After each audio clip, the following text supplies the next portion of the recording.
The first 2 days of Broncos Minicamp is in the book, so I wanted to hang out with you guys for 10 or so minutes to kind of comb through everything that has come out of the first couple of days of Minicamp as we get our last glimpse of this team until July when training camp gets underway. So we have definitely learned a lot over the last 48 hours with one more day left to go. But before we jump into my first takeaway or anything like that, the boss has said that we will not be doing any July videos if we cannot get to 14,100 subscribers. Now, this was revealed during our Monday meeting, and I said, don't worry about it. We're going to get to that number by the end of the week, no problem. And I don't want there to be any doubt. So if there are 13 people watching right now who have not subscribed and are looking for a free Broncos YouTube channel, help me out. And in return, you get free content. So it seems like a pretty good deal to me. Now, my first takeaway coming out of Dove Valley is Frank Clark is an outside linebacker? What? This is not what I expected at all. I thought when they signed him it would be as a defensive end. That's what he played in Kansas City. Now it's a schematical change going from a 4-3 to a 3-4, but I thought he would still be a down lineman, but not the case exactly. So some background here. Frank Clark officially signed with the Broncos. There's the picture of him with a Broncos polo on, signing the contract. But Sean Payton announced that he's going to be an outside linebacker like Randy Gregory or Baron Browning and Nick Bonito, which in your 3-4 front, traditionally, that's where your pass rushers are. Now, we're not going to see Frank Clark during minicamp. He will not report until training camp gets underway. But when you look at Denver's linebacker room, it's pretty loaded when healthy, right? That's a big if, though, and when. Randy Gregory has never been a reliable player, but Alex Singleton and Josie Jewell form a really underappreciated and probably undervalued inside linebacker core. Toss in Drew Sanders, the rookie out of Arkansas. But Frank Clark is an outside linebacker. This one surprises me. When they signed him, I said I expect him to be a defensive end, and I got that one wrong. My instincts were not right when it comes to Frank Clark lining up in Denver.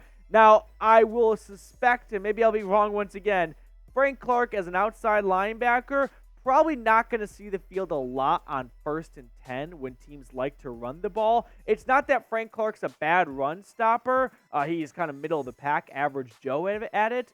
But if you're signing him as an outside linebacker, you're probably saving him for obvious passing situations as he gets a little bit up there in his career. But more importantly, you don't want Frank Clark on the field and the offense going, okay, let's pick on Frank Clark and let's get him abusing coverage, right? Let's get him where he doesn't want to be, and that is covering a tight end up the seam. Now, speaking of the outside linebacker position, some injury news to share with you guys. We talked about this, I think, on yesterday's show, but to reiterate it once again, Baron Browning will start training camp off on the PUP list, so we will not see Browning for a little bit of time. No clear indication when he will return after he is coming off arthroscopic knee surgery he sustained after training this offseason. Sean Payton did basically admit that they signed Frank Clark because of the Baron Browning injury. He said when it comes to signing Clark due to Browning's injury, probably to some degree, yes. I'm not going to give updates on injuries, but yes. Browning is someone who will start the season on PUP. I think that had a little bit to do with it. Now, this might be a YouTube cliche way of fishing for likes to help the algorithm, but honestly, I'm out of ideas because this team is the most injury-plagued team in the NFL, right there with the Chargers. So if liking the video can stop this voodoo curse for Denver of always having someone on IR, leading the NFL in IR last year with players and payroll, hell, I'm going to give it a try. So like the video if you want to stop the IR play cursing the Broncos and derailing season after season. We are out of options, so it cannot hurt. Now, second takeaway here is a bizarre one. Patrick Surtain returning punts? Well, it appears that he's at least giving it the old college try. We have more on this in just a moment, but today's Broncos breakdown is sponsored by NordVPN. NordVPN is striving to make the internet better than it is today. It can be free from online threats, censorship, and surveillance.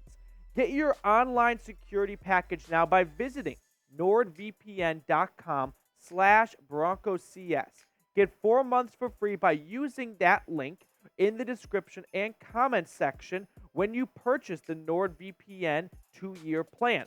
So this is what NordVPN gives Broncos country. Online protection with just a single click.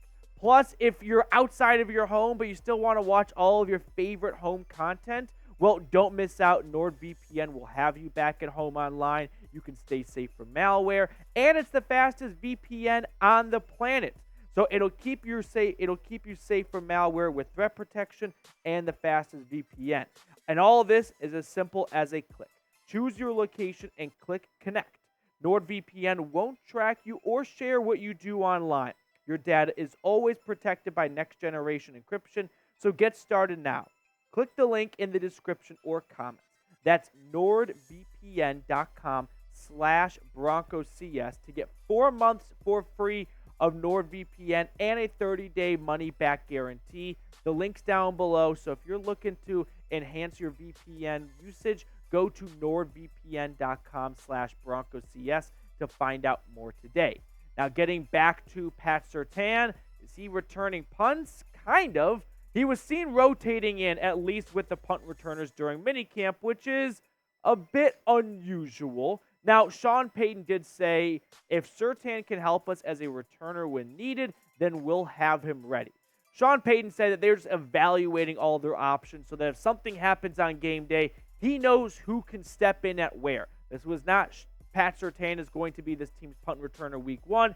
This is probably just kind of figuring out your emergency gunners and punt returners if that time happens during a game and you only have 46 players dressed. I'm going to come out and say this seems like a disaster waiting to happen. Hopefully, Pat Surtain does not get called on to return punts, because the last thing any of us want to see is Pat Surtain get hurt all to return a punt for like 8 yards. Like, I am passing altogether on the idea of Pat Surtain returning punts.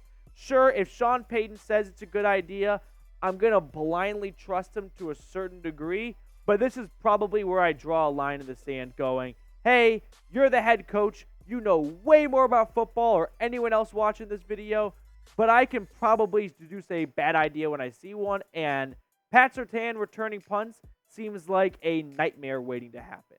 Now, last year's special teams coordinator, Dwayne Stukes, was actually asked midseason about Surtain potentially returning punts, and he clowned on that idea, saying to put him in harm's way, that would be idiotic by me.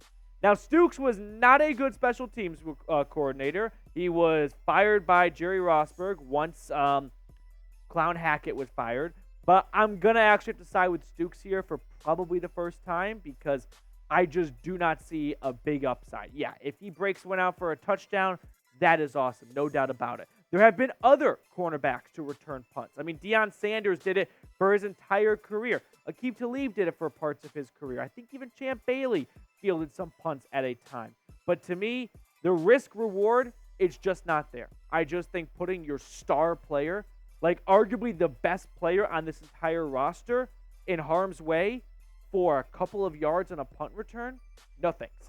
Not interested. So what do you guys think? Should Pat Surtain return punts? Yes or no? If Hackett had Pat Surtain returning punts last year, everyone would be ridiculing this decision probably, right? First-year head coach putting your number one player in harm's way? What an idiot. Now, because it is Sean Payton who has a lot of pedigree and he has a lot of history backing him, we're going to give him the benefit of the doubt, and I think you kind of get that because of what you did when you win a Super Bowl. But to me, this just does not seem like a very bright idea. Moving on to our third takeaway from minicamp so far, we are seeing the Sean Payton effect. Is it effect or affect? I think I got the right one in there. Someone with better grammar, let me know. But Sean Payton did talk about cleaning up the penalties from last year. Here's what he said. Before you start figuring out how to win, you have to know how not to lose. Last year we ranked, I don't even know. I don't want to give it to you. 28th, 27th, or 29th in pre-snap fouls on both sides of the ball. That's going to change. That is not the only thing that is changing with Sean Payton now calling the shots. Eric Delilah, the team reporter, tweeted out, asked whether the Broncos will have a field day or something along those lines on the final day of minicamp. Head coach Sean Payton confirmed the team will practice. The practice will be shorter than the previous two, given the NFL mandated time restraints. This is basically the exact opposite of 2022, right? Where Hackett came in, he was the fun dad, he was the cool dad. We're going to Chuck E. Cheese after school. You can drink all the soda you want. You can have all the sugary cereals you want. Let's play Kahoot quizzes. And Sean Payton comes in here saying, all that fun stuff led to the crowd counting down the play clock for you guys. Not going to happen this year. We are going to be business as always. We're not going to even put on the Broncos sticker on your helmets until training camp gets started. We are business here at Denver. So it's a bit refreshing to see a 180 approach compared to last year, because last year's approach led to Hackett getting fired the day after Christmas and this team winning 5 games and only 4 of them being under Hackett's watch. Now, the fourth thing we learned from minicamp was not good. Samaje Perine got injured. He got nicked up. It was a hand or thumb injury. He left Wednesday's practice early as a result. Now, Sean Payton did not sound very concerned when speaking to the media. My suspicion is we will not see Samaje Perine tomorrow. And lucky for Denver, he has 6-7 weeks to heal up until training camp gets underway at the end of July. If he starts off slow in training camp, that's okay. We do not play a game until September, but Samaje Perine did nick up his thumb, so something to monitor, because Denver doesn't have a plethora of running backs sitting behind Samaje Perine. When you look at the depth chart here, the top 2 running backs right now are somewhat injured, right? Javonte Williams more so, but if Perine's thumb injury turns into something more serious, Tony Jones, Tyler Beatty, and Jaleel McLaughlin are your next 3 running backs. Had anyone heard of any of these guys until I said their names? Probably not. Now, there are some notable free agent running backs out there if it does get to that point. Zeke, Dalvin Cook, Leonard Fournette, Kareem Hunt, James Robinson, who was just released, J.D. McKissick, familiar face in Royce Freeman, Kenyon Drake, Justin Jackson. Benny Snell was one of 3 players they had at minicamp as a tryout, along with the kicker as well, Fat Randy Bobandy Bullock. So Benny Snell could have an inside track to maybe make this team's 90-man roster if someone else does get waived. Now, talking about Denver's running back room, what's your guys' confidence level at it? Scale it 1 to 10 for me. It's a tough question to answer without knowing when Javonte Williams returns. But if I tell you with my crystal ball that Javonte Williams misses week 1, but he plays week 2, where are you at right now? For me, I'll be at like a 6.7. Put me down for a 6.7, because I think people will be a bit disappointed that when Williams does return, there will be some time needed for him to get even back to 100%. It's not going to be instantaneous. Fifth and final takeaway, you're not doing a Broncos YouTube channel right if you're not talking about Russell Wilson, or for that matter, the quarterback of whatever team you're watching, because it is Russell Wilson watch. Now, Joe Lombardi did speak to the media. First time we've heard from him, I believe, since he got hired as the offensive coordinator. And when asked about Russell Wilson's progression and his growth or whatever so far during minicamp, he said, for June 14th, happy Flag Day, by the way, I think we're really happy where he's at. I mean, it's coach talk to the finest right there, right? We're happy where he's at. I guess you can be happy that Russell Wilson, with, not easily going through 3 offensive coordinators in 3 years, that's a lot of new playbooks and a lot of new terminology and jargon and lingo being tossed your way, is at a good spot right now. I would say that any quarterback entering year 12 should probably be at a good spot when you're going into Flag Day, right? That's not something you should be planting a flag. That's a lot of flag jokes in 30 seconds. Over, right? To me, it's not a rookie quarterback. That's usually something you hear about rookie quarterbacks going, hey, we're really happy with his progression. It's his first offseason with us. For Russell Wilson, it's his 12th NFL offseason. So this is nothing new for him, but it is his 3rd offensive coordinator, so there are some new things being tossed his way. Some other quick nuggets out there I wanted to share with all you guys. Zach Stevens from DNVR tweeted out, Vance Joseph talked with Wade Phillips after signing with the Broncos. Wade reminded him that when he came back to Denver, he won a championship, and Vance Joseph said, hopefully I can follow his trail. Vance Joseph spoke to the media for about 5 to 7 minutes, and